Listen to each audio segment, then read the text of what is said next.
Hello and welcome back to Yapping About Sports.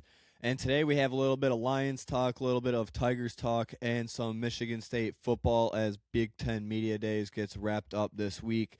But beginning with some Detroit Tigers talk, Max Clark has finally gotten the call to the Major League level from AAA Toledo.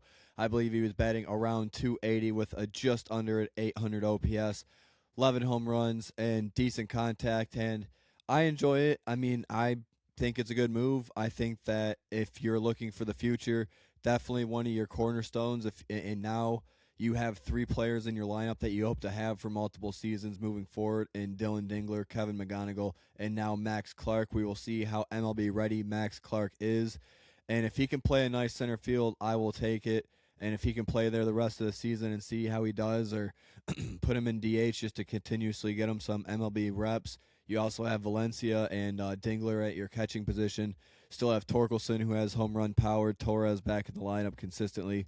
But it will be, and hopefully, and it should be, a completely different feel and team after August 3rd, after that MLB deadline and trade deadline. And I'm not going to go down because everybody has talked about Skubal, so I'm done with that talk. But I think that you do have room, and I think that there is reason with what you have. You do have enough capital that you shouldn't just put all your chips in on Skubal's trade.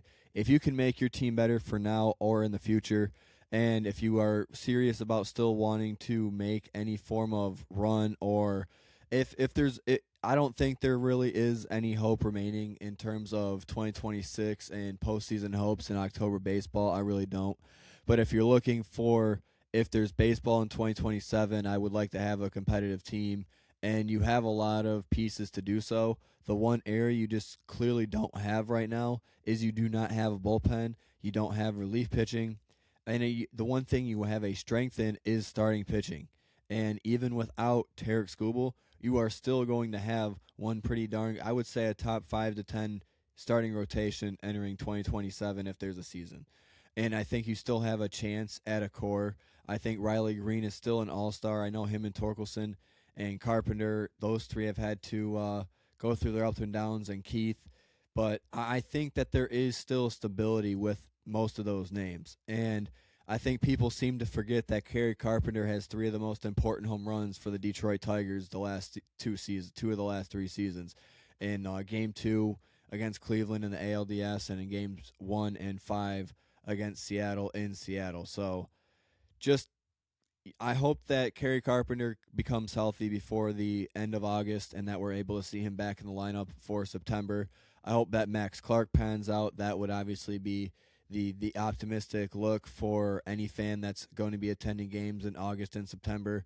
No home games for the Detroit Tigers, so there will be no recap videos from Comerica Park coming anytime in the next few days because they are not home until August 11th. May do recap videos, but now that I'm on YouTube, we'll mainly shift video content right now to the podcast and post clips here and there. But if you're focusing right now on the Tigers, 7 games under 500. There's games being played today. Today is a Detroit Tigers off day, so no games for Detroit to report to or react to or get disappointed in after another loss. But still, this for some reason there will be optimism, and there still are fans that want to keep Skubal because he's the best pitcher in the American League, because you can still go with him. But the one stat that I will throw out there, because I try to keep it simple, and I'm a results driven. I like talking about results. The results is Tarek Skubal, with him on the mound, his last 20 starts, going back to the last 5 starts of 2025 and the 15 starts he has made in 2026. The Tigers' record is 11-9 overall wins and losses in those games, including 2 postseason losses to the Mariners in games 2 and 5, and including a 7-0 loss to Baltimore just this past couple days with the season on the line. So I think that if you were going to win with them, it's just right now the Tigers and the Lions trajectory is just very similar. It just really is. Because you had the Tigers come into their own and make a miracle run in 24. It wasn't so much of a miracle run for the Lions in 23, but you get to the postseason, you win more games. The Lions won 15 games out of 17. The Tigers were the first team to 60 wins in 2025. you create momentum for a third season, and that momentum is stopped because right now I'm still in the boat and am still convinced that this is not a postseason team. The Tigers are not a postseason team at the moment, and the number one thing is who's going to record the final out, and we saw that's why they lost last year. Is you don't have clutch hitting, and you didn't have someone that was able to continuously record that final out as much as the Mariners had. So that is what I have for Tigers talk. I'm very much optimistic about Max Clark and his debut coming up here soon for the Detroit Tigers. Hopefully Matt Vierling is okay. We will see. I'm done talking about Tarek Skubal and the deadline because that is all anybody and everybody is talking about, what the packages look like. I'm not worried about what the return is. I'm worried about reacting to when it happens and when it becomes a reality that he is no longer starting in a Tigers uniform. So seems like all signs are pointing that way. But yeah, that's what I have for the Tigers talk today. Shifting over to some Detroit Lions talk because of training camp. And again, simple. Jahmyr Gibbs is what it is, but you did just see the defending Super Bowl champs let their Super Bowl MVP walk after winning the MVP in the Super Bowl, and he's now a Kansas City Chief. I think that you're seeing around the league the importance of the running back as an individual power back and just a workhorse. I don't think is really in the league as much anymore as it should be or deserves to be. And I think that the staring contest or the who's going to blink first between Bijan Robinson in Atlanta and Jahmyr Gibbs in Detroit, I don't think helps matters either because one or the other way, they're both going to feel like they're the best running back in the league and they're both going to want that top end money. So Brad has also shown that he's given the contracts out quicker than others, and you haven't had to have as much really behind you to warrant a contract from Brad. But I can't lie, I have concerns, and I think I don't like going down the path of the hypotheticals and what the future may hold for this season and beyond. But I do think that you missed your two best opportunities at a Super Bowl as a franchise in 2024 and in 2025. I think swinging and missing with a 24/7 lead, as everybody has talked about already, but swinging and missing on the road, especially with a 24/7 lead, I mean, at least it wasn't at home. Like if it was a 24/7 lead at home to the 49ers, completely worse too. But still pretty bad that you can't hold momentum. And it feels like the Detroit Lions defense is similar to the Detroit Tigers bullpen. You don't bolster up at all. You know that it's an issue year after year, that you know that you're going to deal with injuries and not have the guys you pay there to really pan out most of the time. But this just it's a frustrating. Again, I don't want to use the word frustrating before a snap in the season, but you drafted a wide receiver for some reason as a kick returner and tears his ACL. I would have went 7 players all defense if I were Brad Holmes in the draft. But hey, that's why I'm just a yapper. I'm not in the room. I'm not paid to talk. I'm not my realm. I'm not going to say who they should have drafted, yada, yada, yada.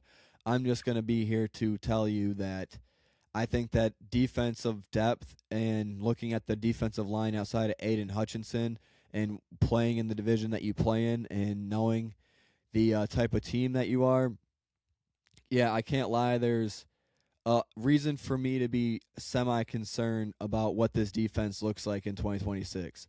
And not knowing what your safety's health is right now, Kirby Joseph and Brian Branch probably may not see a snap together on the field this season because I'm not as optimistic with Kirby Joseph as I am with Brian Branch. I think Brian Branch, you're going to see some time, and Kirby Joseph, I think, is a real toss-up in the air right now and makes me wonder why there wasn't more of an attempt, whether it be at free agency, through the draft, or through trade, that not to try to bolster up your safety core, at least your defensive backs after the Terry and Arnold situation. And I think even knowing that you maybe were taking Arnold's word for that whole situation, and that's why you didn't go after more aggressively defensive backs, so be it. But DJ Reed, Ennis Rackstraw, and friends in the safety and secondary, I don't know how much it's really going to last when it comes down to crunch time. So I think you should focus on having Brian Branch back at the safety position at 100%. Hopefully, Kirby Joseph sees any form of time in 2026. That's got to be the hope, at least, or it's got to be the goal. Is that you hope you don't want to be hopeful. You want to know things for certain. You don't want to play the guessing game, but yeah, you have to have some form of optimism that you see him in 2026. But I really just don't. I think Kirby Joseph may be one of those players that retires early. I really do, and I don't want to go down that road yet before we get to the regular season, before we get through a preseason. But it really is, like he posted or was talking about on social media, it really is in God's hands when he makes his return. So as the season gets closer, I'll go through a schedule predictor once probably the couple days leading up to the Saints game to open the regular season at Ford Field, and go through game by game once I know the team's health, how everything shakes out through the preseason, what I saw from the depth guys coming through on guys who make the roster, and looking at the rest of the league, and obviously going through your source crowdsourcing on what other people are thinking around the league. And I'm excited because it's the first time I'm really going to be fully covering everything or talking about everything Detroit. You know, I've had focuses, and main goal is to focus on college basketball and Major League Baseball, but I'm here to yap, and that's the name of the game, literally and figuratively, for me. So I enjoy Detroit sports, always will be a supporter of Detroit sports, and I really do hope that the Lions somehow bring it back to the playoffs and bring it back to a playoff game at Ford Field.